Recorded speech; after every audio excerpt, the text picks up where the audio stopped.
Hey guys, it's your one and only Onyx Draco, and today I wanted to talk about a little movie I saw in the theater. It's only a, Transformers 1. I'm very upset that this movie didn't perform well in the box office, because I recommend this to anyone, not just Transformers fans, but to anyone that's into Western animation in general. So first I'm going to go over, I'm going to have a spoiler-free section of this initial review. Overall, the plot is about, Transformers who are miners, right? They mine for Energon, and that is their entire life purpose, is to mine for Energon. And eventually, some Transformers get tired of this lifestyle, and they want to go out and see, they want to go out and see shit, and eventually they revolt and realize that things are fucked. The characters, and I'm going to talk about the characters now. I absolutely love Optimus, Megatron, Elita 1, and Bumblebee.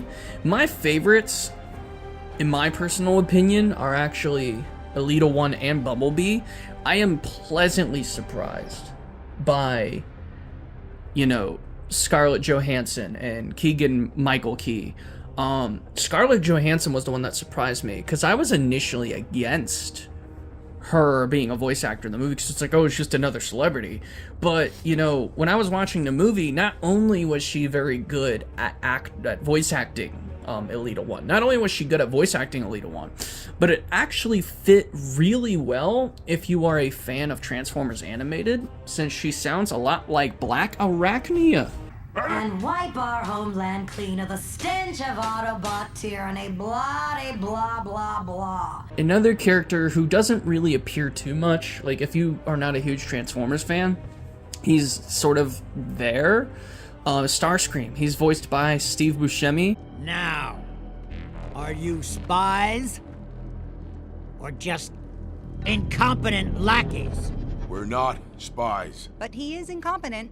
Which I think also voiced the purple monster from Monsters Inc.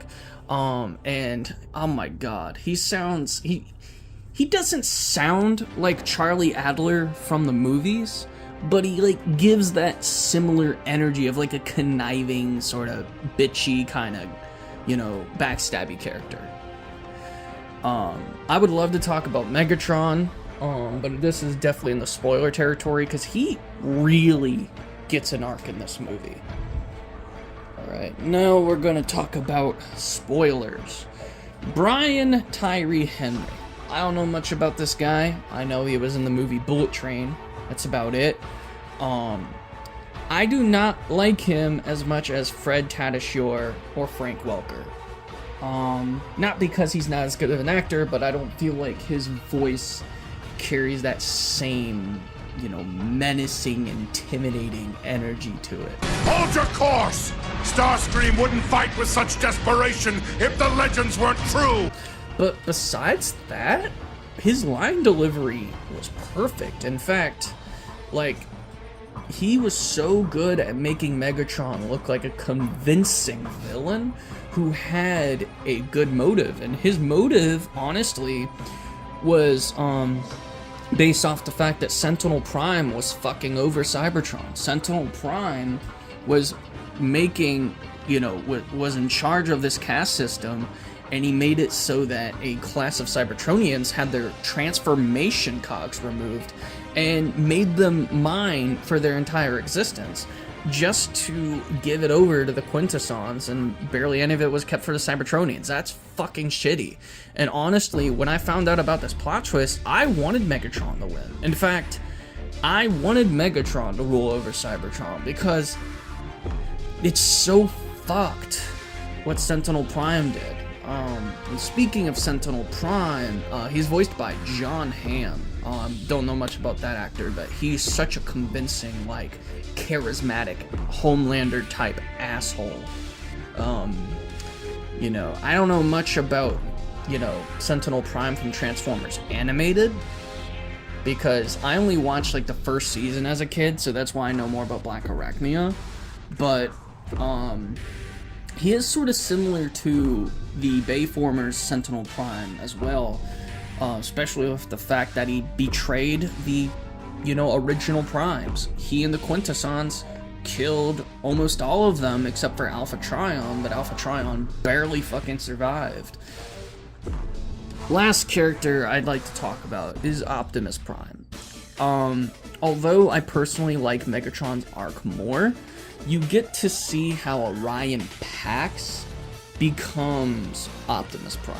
Like, he keeps on continuously proving himself to, you know, have his heart in the right place. Like, when he finds out that Sentinel's been fucking everyone over, Megatron's immediate thought is to want to fucking kill his ass.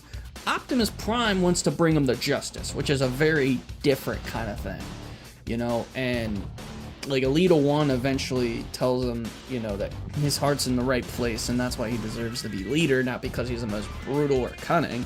You know, Elita 1 is actually more brutal than Optimus Prime in this film, but he just proves himself to be a good leader with good intentions, and he actually tries to save Sentinel Prime from being shot. And that's when he doesn't get killed, but he gets maimed pretty badly by Megatron, and then he falls into the core of Cybertron through like a huge pit, and that's when he earns the Matrix of Leadership. It's sort of like the Matrix of Leadership from the Aligned continuity. You have to earn it from Primus himself, which I'm surprised that he got the Matrix of Leadership long before the War of Cybertron. Like, I thought this would happen later. I thought that Megatron would be first, and then Orion Pax would, you know, sort of sit by the sidelines for the time being. Overall conclusion of the film, it's a wonderful introduction to the real Transformers, not, you know, live action cringy humor and jokes and shit. I think this is real Transformers and is as good as the 1986 animated movie. I mean, dead ass. You should definitely go see it. I'm gonna rate it a 9 out of 10. The only reason why I'm not giving it a 10 out of 10 is I wish we said, like I said, it's personal nitpicks. Like, I wish we had Frank Welker or Fred Tatasciore especially as Megatron. I also wish that Optimus, they waited for him to earn his Matrix of Leadership in the sequel, rather than, like, give it to him right away. Like, if you played War for Cybertron, he was badass as Orion Pax. Like, he kicked ass as Orion Pax. But yeah, that's all I got to say about the movie. And you should definitely go see it. And I'm definitely going to watch it again and probably give a more thorough review.